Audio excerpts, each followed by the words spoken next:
गुजरात और हिमाचल प्रदेश में नई हुकूमत की तश्कील का अमल तेज। पीर को गुजरात में बीजेपी की नई हुकूमत की होगी तश्कील। दूसरी तरफ हिमाचल प्रदेश में नौ मुंतखब कांग्रेस अराकीन असेंबली की मीटिंग से पहले हंगामा आराई। वजीर आला के ओहदे की दौड़ में कई दावेदार।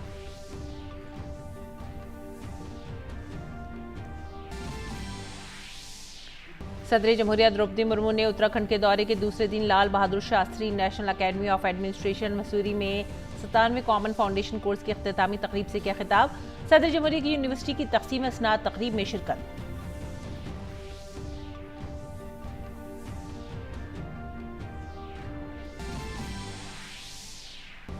समुद्री तूफान मेंडोस की चेन्नई समेत तमिलनाडु और आंध्र प्रदेश के साहिली इलाकों में दस्तक। महकमा मौसमियात ने रेड अलर्ट किया जारी। एनडीआरएफ की टीमें एहतियातन तैनात।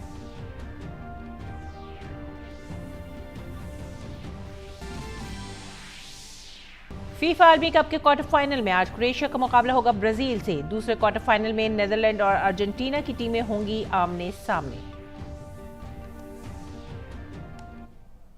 आदाब नाजरीन, उर्दू खबरों में आप सभी का खैर मकदम है। मैं हूं सादिया अलीम। नजर डालते हैं इस वक्त की खास खबरों पर। हिमाचल प्रदेश में नई हुकूमत की तश्कील का अमल तेज हो गया है। कांग्रेस के नौ मुंतखब एमएलए की मीटिंग आज शिमला में होगी, लेकिन इस अहम मीटिंग से पहले रियासती कांग्रेस सदर प्रतिभा सिंह के हामियों ने शिमला में कांग्रेस के मुशाहिदीन के सामने हंगामा किया। वजीर आला के ओहदे के लिए कांग्रेस में जबरदस्त रस्साकशी जारी है। पार्टी के रियासती सदर और आजहानी कांग्रेस लीडर वीरभद्र सिंह की अहलिया प्रतिभा सिंह, पार्टी लीडर सुखविंदर सिंह सुक्खू और ओपोजिशन लीडर मुकेश अग्निहोत्री अगले वजीर आला के मजबूत दावेदार हैं। इनके अलावा हिमाचल प्रदेश के साबिक सदर कुलदीप सिंह राठौर, हिमाचल कांग्रेस इंतखाबी मंशूर कमेटी के सदर धनी राम शांडाल और साबिक वजीर चंद्र कुमार के नाम पर भी बातचीत जारी है। और आगे बढ़ेंगे। वहीं शिमला में कानून साज पार्टी की मीटिंग से कबल हिमाचल कांग्रेस सदर प्रतिभा सिंह ने एक मरतबा फिर से वजीर आला के ओहदे के लिए दावेदारी पेश कर दी है। उन्होंने कहा कि हिमाचल प्रदेश असेंबली इंतखाबात में वीरभद्र सिंह के नाम और काम पर वोट मांगे गए हैं। उन्होंने कहा कि आला कमान भी इस बात से वाकिफ है और वजीर आला के ओहदे पर गौर करते वक्त आला कमान इस बात को नजरअंदाज नहीं करेगा। They cannot neglect his family. They cannot neglect because उन्हीं के नाम पर, उन्हीं के चेहरे पर, उन्हीं के कामों को लेकर हमने ये इलेक्शन जीता है। ऐसा तो नहीं हो सकता कि नाम आप उनका यूज करो, चेहरा उनका यूज करो, फैमिली उनकी यूज करो और आप श्रेय किसी और को दो। ऐसा तो हाईकमांड भी नहीं करेगी। राजधानी शिमला में होने वाली कांग्रेस एमएलए की मीटिंग में कांग्रेस सदर को कांग्रेस कानून साज पार्टी का लीडर मुंतखब करने का इख्तियार देने वाली करारदाद मंजूर होने का इम्कान है। मीटिंग की सदारत भूपेश बघेल और भूपेंद्र सिंह हुड्डा करेंगे। हिमाचल प्रदेश कांग्रेस इंचार्ज राजीव शुक्ला भी मीटिंग में शिरकत करेंगे। कांग्रेस को अब वजीर आला के ओहदे के कई दावेदारों में से किसी एक को मुंतखब करने का चैलेंज दरपेश है। और अब रुख करते हैं गुजरात का। गुजरात में तारीखी फतह के बाद बीजेपी ने नई हुकूमत की तश्कील का अमल तेज कर दिया है। पीर को रियासत में बीजेपी की नई हुकूमत बन जाएगी। साल 2002 में बीजेपी ने रियासत में 127 सीटें जीत कर बड़ी जीत हासिल की थी, लेकिन इस बार पिछले तमाम रिकॉर्ड टूट गए हैं। इस बार रियासत में 155 से ज्यादा सीटें जीत कर बीजेपी ने एक ऐसा संग मील हासिल किया है जिसे छूना किसी दूसरी पार्टी के लिए आसान नहीं होगा।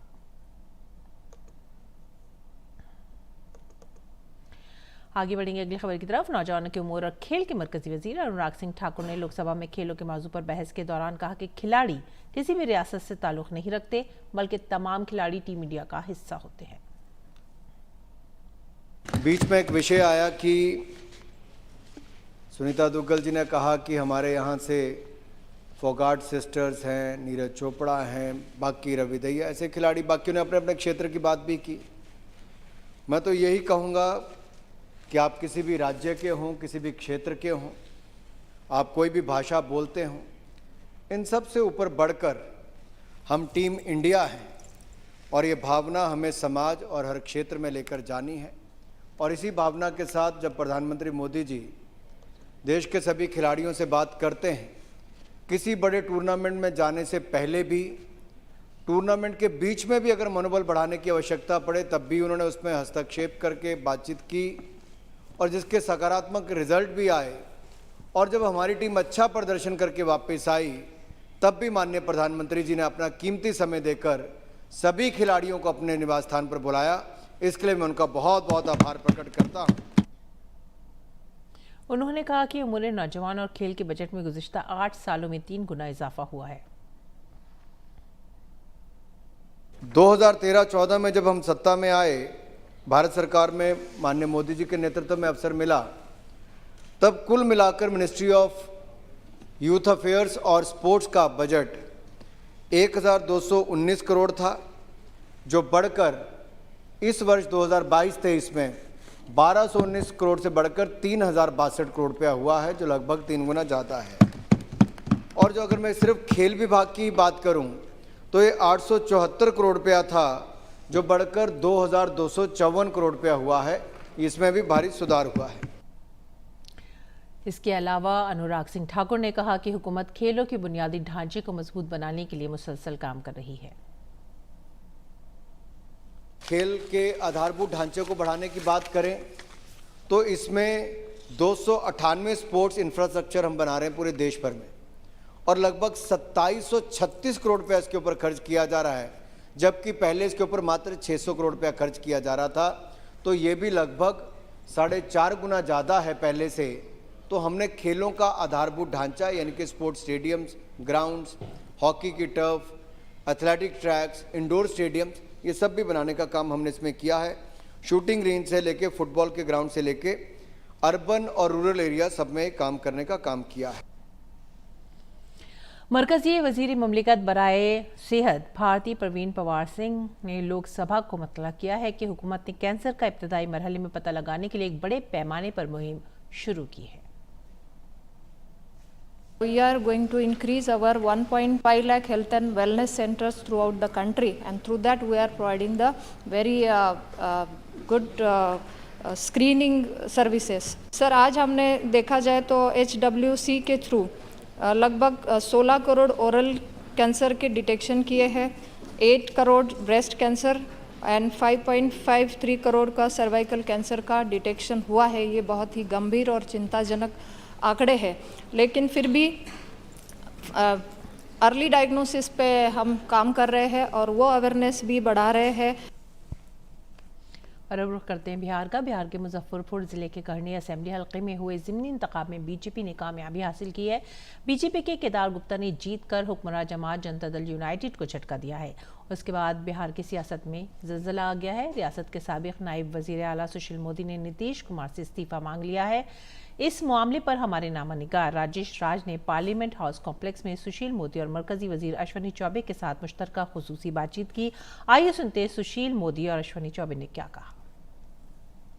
भारतीय जनता पार्टी को बिहार में कामयाबी हाथ लगी है। मुजफ्फरपुर के कुडनी विधानसभा क्षेत्र में केदार गुप्ता चुनाव जीत गए हैं और बिहार की राजनीति जो है वो उसमें खलबली मचाई है सुशील मोदी ने, जिन्होंने ये कहा है कि नीतीश कुमार को इस्तीफा करना चाहिए। हमारे साथ सुशील मोदी स्वयं मौजूद हैं और अश्वनी कुमार चौबे भी हैं। हम सबसे पहले सुशील जी से पूछते हैं, फिर चौबे जी से बात करेंगे। सुशील जी, क्यों मांगा इस्तीफा आपने? देखिए, मैंने इसलिए इस्तीफा मांगा कि बीजेपी के पीठ में छुरा भोंक कर वो चले गए महागठबंधन के साथ, और 3 बाई इलेक्शन हुआ जिसमें 2 हार गए, और एक मोकामा में जो जीत है वो उनकी जीत नहीं बल्कि वो अनंत सिंह की जीत है। और 2014 में जब उनको 2 सीटें आई थी लोकसभा के अंदर तो उन्होंने इस्तीफा दे दिया था।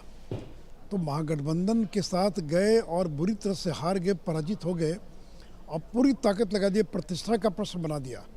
तो ऐसी स्थिति में मुख्यमंत्री को नैतिकता के आधार पर इस्तीफा दे देना चाहिए, क्योंकि लोगों ने इस महागठबंधन को नकार दिया है और बीजेपी को जो धोखा दिया है उसको लोगों ने स्वीकार नहीं किया है। और बिहार के लोग जो अति पिछड़ा हैं, जो अन्य लोग हैं, वो राजद के साथ गठबंधन को स्वीकार करने के लिए तैयार नहीं है। लगता है कि अति पिछड़े वर्ग के जो मतदाता हैं वो बीजेपी में तेजी से शिफ्ट कर रहे हैं। नहीं, अगर वो नहीं शिफ्ट करते तो इतनी बड़ी जीत कैसे होती। तो इसलिए जो उनका वोट बैंक था वो बीजेपी की तरफ शिफ्ट कर गया और नीतीश जी की लोकप्रियता लगातार कम होती जा रही है, उनकी चमक कम होती जा रही है। कितना इत्तेफाक रखते हैं सुशील जी की बातों से? वो कहते हैं कि अब उन्हें लोकप्रियता नीतीश कुमार की घट गई है। सुशील जी ने सही कहा कि जिस प्रकार से नीतीश जी की लोकप्रियता घटी ही नहीं है, बल्कि बिहार में इस चुनाव ने यह तय कर दिया, तीनों उपचुनाव में 2 उपचुनाव वो हारे हैं। और हम दूसरी बात कह रहे हैं कि नीतीश जी ने जिस प्रकार से छल करके जंगल राज लाने में उन्होंने बिहार की जनता को जिस प्रकार से पीठ में छुरे भोंकने का काम किया है, बिहार में 48 घंटे के अंदर 4 हत्याएं महिलाओं की हुई है। जंगल राज नहीं तो क्या है। और इसीलिए मैं कहता हूं कि नीतीश कुमार को 1 मिनट भी शासन में रहने का अधिकार नहीं है, उनको इस्तीफा देना चाहिए। भारतीय जनता पार्टी नीतीश कुमार से इस्तीफा मांग रही है।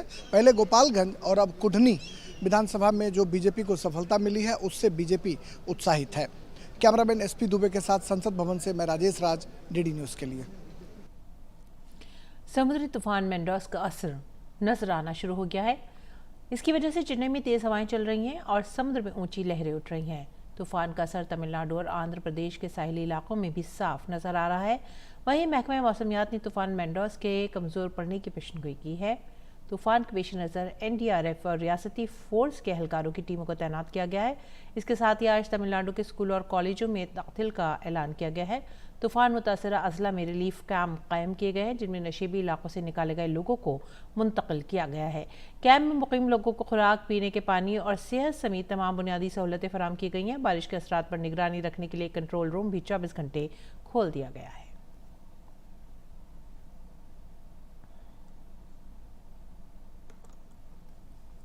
तूफान की वजह से आंध्र प्रदेश के तिरुपति में भी मूसलाधार बारिश शुरू हो गई है। मौसम अचानक से बदल गया है और तेज हवाएं शुरू हो गई हैं, जिसकी वजह से कुछ दरख्त भी गिर गए हैं।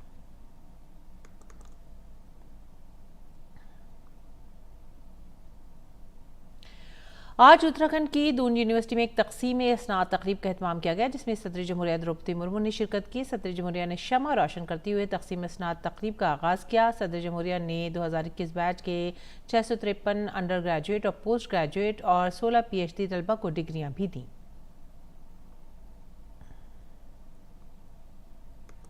इस मौके पर अपने खिताब में सदर जमहूरिया ने तालीमी इदारों में ख़ास तौर पर तहक़ीक़ और इख्तराअत को फ़रोग़ देने पर जोर दिया।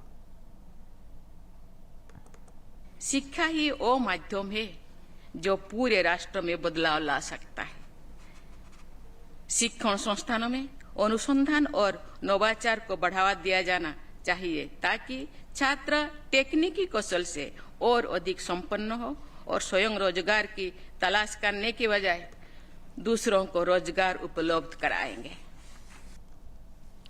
सदर जमहूरिया ने कहा कि इंसानी वसाइल की किसी भी मुल्क में रीढ़ की हड्डी की हैसियत रखते हैं और तालीम के जरिए इंसानी तरक्की मुमकिन है। किसी भी देश की प्रगति उसके मानव संसाधन की गुणवत्ता पर निर्भर होती है। मानव संसाधन की गुणवत्ता शिक्षा की गुणवत्ता पर निर्भर करती है। आज के युवा काल का भविष्य है। इस सूत्र वाक्य को अंगीकार करते हुए दून विश्वविद्यालय को सिर्फ राज्य स्तर पर नहीं बल्कि राष्ट्रीय स्तर पर गुणवत्तापूर्वक मानव संसाधन तैयार करने की दिशा में कार्यरत रहना है। सदर जमहूरिया द्रौपदी मुर्मू के उत्तराखंड दौरे का आज दूसरा दिन है। सदर द्रौपदी मुर्मू ने देहरादून के राज परिजनेश्वर महादेव मंदिर में पूजा अर्चना के बाद रुद्र अभिषेक किया।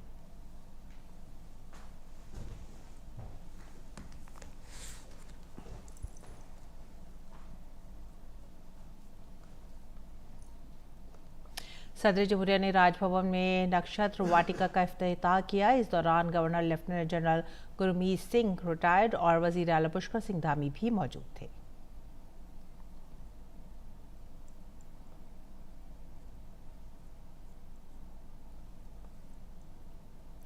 सदर जमहूरिया ने आज Lal Bahadur Shastri national academy of administration Mussoorie में सरदार वल्लभ भाई पटेल के मुजस्समे पर गुलाए अक़ीदत नजर किए।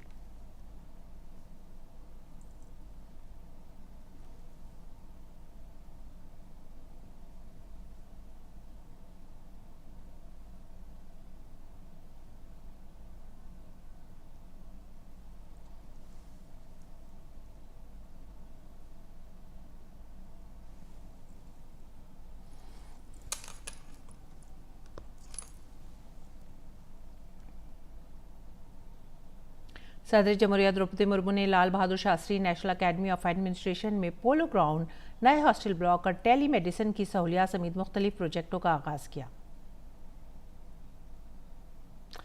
सदर जमहूरिया द्रौपदी मुर्मू ने Lal Bahadur Shastri national academy of administration 97वें फाउंडेशन कोर्स की अलविदाई तकरीब में कहा कि आप मुल्क के मुख्तलिफ इलाकों से आए हैं। आज आपसे मुलाकात हो रही है। भारत के तनव्वुर में इत्तेहाद नजर आ रहा है। आप देश के भिन्न भिन्न प्रांतों से आए हैं। आज आपसे मिलकर मुझे भारत की विविधता में एकता का प्रत्यक्ष अनुभव हो रहा है। आपके फाउंडेशन कोर्स का मूल मंत्र है मैं नहीं हम। मुझे पूरा विश्वास है कि आप सामूहिक भावना से देश को आगे बढ़ाने की जिम्मेदारी निभाएंगे। आप में से कई अधिकारी आने वाले 10-15 वर्ष तक देश के एक बड़े भाग का प्रशासन चलाएंगे। सदर जमहूरिया द्रौपदी मुर्मू ने कहा कि गांव में अपने क़याम के दौरान आपने सरकारी स्कीम के नफाज के बारे में देखा है। सदर जमहूरिया ने कहा कि उम्मीद है कि आप इसे सही तरीके से नाफिज करेंगे। अपने गांव में प्रवास के दौरान सरकारी योजनाओं के क्रियान्वयन की प्रक्रिया को नज़दीक से देखा। वहां के लोगों की बुनियादी ज़रूरतों, उनकी समस्याओं, उनकी आशाओं, आकांक्षाओं को जानने समझने का मौका भी आप सबको मिला। मुझे विश्वास है कि आप इस व्यापक अनुभव को केवल प्रशिक्षण तक सीमित नहीं रखेंगे, बल्कि सरकारी योजनाओं का लक्ष्य प्रत्येक जरूरतमंद व्यक्ति तक पहुंचे, ये सुनिश्चित करने का दायित्व आप सदैव निभाएंगे। दिल्ली खवातीन कमीशन में तकर्रियों में बेज़ाब्तियों के सिलसिले में राउज एवेन्यू कोर्ट ने कमीशन की चेयरपर्सन स्वाति मालीवाल और 3 दीगर के खिलाफ इल्जामात तय किए हैं। अदालत ने स्वाति मालीवाल, प्रोमिला गुप्ता, सारिका चौधरी और फरहान मलिक के खिलाफ इंसदाद बदनवानी एक्ट की मुतादिद दफात और मुजरिमाना साजिश की दफा B-120 के तहत इल्जामात तय किए हैं। इनके खिलाफ ये इल्ज़ाम है कि उन्होंने अपने शनासा अफराद और आम आदमी पार्टी के कारकुनों को कमीशन में गैर कानूनी तरीके से तैनात किया है। अदालत ने कहा कि इस मामले में मुलजिम के खिलाफ इल्जामात आयद करने के लिए काफ़ी शवाहिद मौजूद हैं। और बीजेपी ने दिल्ली खवातीन कमीशन की चेयरपर्सन स्वाति मालीवाल पर ज़बानी हमला किया है। तकर्रियों में बेज़ाब्तियों के मामले में दिल्ली की एक अदालत के जरिए इल्ज़ामात आयद किए जाने पर दिल्ली बीजेपी के रुकन पार्लियामेंट मनोज तिवारी ने कहा कि आम आदमी पार्टी बदनवानी को अपना फर्ज समझती है। मैं बहुत प्रसन्नता व्यक्त कर रहा हूं कि राउज एवेन्यू ने आज ऐसे स्वाति मालीवाल के इस भ्रष्टाचार को पकड़ा है और ये इतनी गंभीर बात है कि आपके लिए हमेशा आम जनमानस के संबंधित कोई कार्य करना नहीं, बल्कि हर बार बड़े करप्शन करके, नियमों को इधर उधर करके अपने लोगों को, अपने घर के लोगों को चांस देना, मैं समझता हूं ये चार्ज फ्रेम बहुत लोगों के कलाई खोलेगा। नेशनल इन्वेस्टिगेशन एजेंसी NIA ने इंटरपोल हुक्काम के साथ मिलकर पंजाब में तरन तारन बम धमाके के मास्टरमाइंड बिक्रमजीत सिंह को ऑस्ट्रिया से गिरफ्तार कर लिया है। मफरूर बिक्रमजीत ने अपने करीबी साथियों के साथ मिलकर पंजाब में हमले करने के लिए एक दहशतगर्द ग्रुप तश्कील दिया था। NIA ने इसे भारत वापस लाने के लिए एक टीम ऑस्ट्रिया भेजी थी। NIA ने एक बयान में कहा कि बिक्रमजीत को मोहाली की खुसूसी NIA अदालत की तरफ से गैर जमानती वारंट जारी होने के बाद इसके खिलाफ रेड कॉर्नर नोटिस की बुनियाद पर ऑस्ट्रिया से गिरफ्तार किया गया था। अगली खबर राजस्थान से। राजस्थान के जोधपुर में एक संगीन हादसा पेश आया है। यहाँ के भोवनगरा गांव में एक घर में शादी के दौरान आग लग गई, जिसमें 5 अफराद हलाक और 60 के करीब जख्मी हो गए।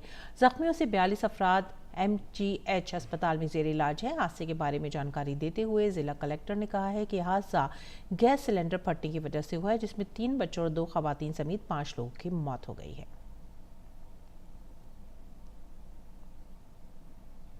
काशी हिंदू यूनिवर्सिटी के कॉन्वोकेशन की तकरीब 10 दिसंबर को होने जा रही है। ये तकरीब कोविड की वजह से 3 साल बाद मुनक़िद हो रही है। इसी सिलसिले में हमारे नुमाइंदे हरिकेश बहादुर सिंह गौतम ने BHU के वाइस चांसलर से खास बातचीत की। दीक्षांत समारोह किसी विश्वविद्यालय का, उसके विद्यार्थियों का, शोधार्थियों का एक महत्वपूर्ण पड़ाव है। वहाँ से उन्हें उनकी मेहनत का सर्टिफिकेट मिलता है। काशी हिंदू विश्वविद्यालय का दीक्षांत समारोह 10 दिसंबर को होना है। इस पर बात करने के लिए हमारे साथ काशी हिंदू विश्वविद्यालय के vice chancellor professor Sudhir Kumar Jain ji हैं। जैन साहब, ये काशी तमिल संगमम के बीच में ही, चूंकि इतनी बड़ी जिम्मेदारी तो आप निभा ही रहे हैं, साथ में दीक्षांत समारोह को भी कर रहे हैं आप, तो इसमें किनको आप आमंत्रित कर रहे हैं? करीब करीब 35,000 के करीब स्टूडेंट्स को डिग्री मिलने वाली है, क्योंकि 3 साल के बाद ये कन्वोकेशन हम कर रहे हैं और कोविड की वजह से 2 साल से कन्वोकेशन नहीं हुआ था। तो बहुत बड़ा आयोजन होगा और पहले दिन 10 तारीख को मॉर्निंग में स्वतंत्रता भवन में मेडल्स दिए जाएंगे और उसके बाद डिफरेंट फैकल्टीज़ में इस कार्यक्रम को आगे बढ़ाया जाएगा और वहाँ से सर्टिफिकेट भी और मेडल्स दिए जाएंगे। देश में जो गरीब है, देश में जो कमज़ोर है, देश में जो परेशान है, उसके लिए अपने आप को सेंसिटिव रखें, उसके प्रति संवेदना रखें। एक बनारस हिंदू विश्वविद्यालय का जो स्टूडेंट है उसके बारे में ये परिकल्पना होनी चाहिए कि वो कृतज्ञ नहीं है, कृतज्ञ है। गुरुकुल के कुलपति ने दीक्षा दी अपने विद्यार्थियों को, कृतज्ञ बनना है, कृतज्ञ नहीं। कैमरा पर्सन मनोज कुमार साहनी के साथ doctor Rikesh Bahadur Singh Gautam, DD news, Kashi Hindu विश्वविद्यालय, वाराणसी।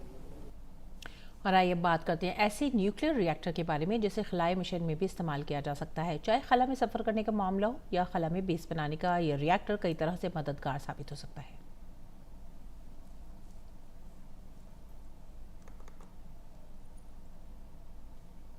तो अब चांद और मरीख पर गाड़ियां भेजने की बात आम है। खला में दिलचस्पी रखने वाले अफराद ने अब चांद और मरीख पर मुस्तकिल अड्डे बनाने की बात शुरू कर दी है। इसी तरह के एक मिशन में मदद के लिए बर्तानिया की कंपनी रॉल्स रॉयस जौहरी तवानाई पर मबनी एक माइक्रो रिएक्टर डिजाइन कर रही है। ये एक नए किस्म का रिएक्टर होगा जो चांद पर बनाए जाने वाले बेस को तवानाई देने के अलावा मरीख जैसे तवील फासले के सफर में अहम किरदार अदा कर सकता है।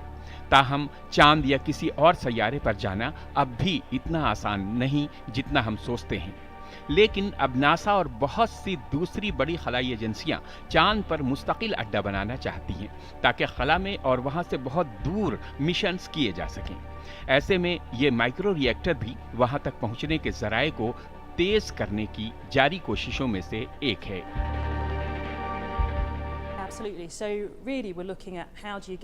पारंपरिक ईंधन का उपयोग करके मंगल ग्रह की यात्रा करने में करीब 18 महीने तक का समय लगता है, लेकिन परमाणु ऊर्जा के उपयोग से इसे कम करके 3 महीने तक लाया जा सकता है। ऐसा करने में उस ग्रह तक जाना हमारे लिए और सुगम बनता है और हम वहां ज्यादा से ज्यादा चीजों का पता लगा सकते हैं। रॉल्स रॉयस सबसे ज्यादा जेट इंजन बनाने के लिए मशहूर है, लेकिन ये 60 सालों से बरतानवी रॉयल नेवी की न्यूक्लियर आबदोजों के लिए रिएक्टर भी बना रही है। दुनिया के कई ममालिक चांद पर पाए जाने वाले मादनियात को जमीन पर लाने का मंसूबा भी रखते हैं। टेक्नोलॉजी और साइंस की मुनफरिद मिसाल पेश करते हुए ये रिएक्टर तवानाई के दिगर जराये से ज्यादा ताकतवर और मददगार साबित हो सकता है। Bureau report, DD news Urdu खबरें। बैनुल-अक़वामी खबरों में अमेरिका की बास्केटबॉल स्टार ब्रिटनी ग्राइनर को रूस ने रिहा कर दिया। बदले में अमेरिका ने रूस के असलहे के डीलर विक्टर बोट को रिहा कर दिया। ये तबादला मुत्तहिदा अरब इमारात के दारुल-हुकूमत अबू धाबी में हुआ। ब्रिटनी को मॉस्को एयरपोर्ट पर फरवरी में पकड़ा गया था। ब्रिटनी 2 बार की ओलंपिक गोल्ड मेडलिस्ट हैं। वो तकरीबन 8 माह से रूसी जेल में है। उनके सामान से एक नशा आवर चीज़ मिली थी जिस पर रूस में पाबंदी है। उसके बाद इसे मंशियात के इस्तेमाल के इल्ज़ाम में मुजरिम करार दिया गया था और जुर्माने के साथ 9 साल की सज़ा सुनाई गई थी।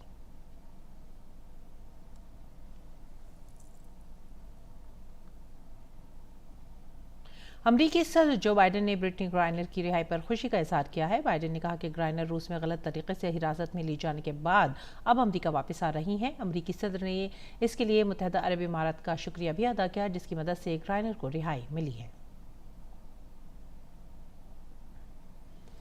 और अब बात करेंगे खेलों की। कतर में मुनक़िदा फीफा आलमी कप में आज से क्वार्टर फाइनल मुकाबले शुरू हो रहे हैं। पहले क्वार्टर फाइनल मुकाबले में ब्राज़ील का मुकाबला क्रोएशिया से होगा। ये मुकाबला एजुकेशन सिटी स्टेडियम में होगा। क्रोएशिया और ब्राज़ील दोनों ही इस आलमी कप में शानदार कारकर्दगी का मुजाहरा कर रहे हैं। ऐसे में इस मुकाबले के दिलचस्प होने की पूरी उम्मीद है।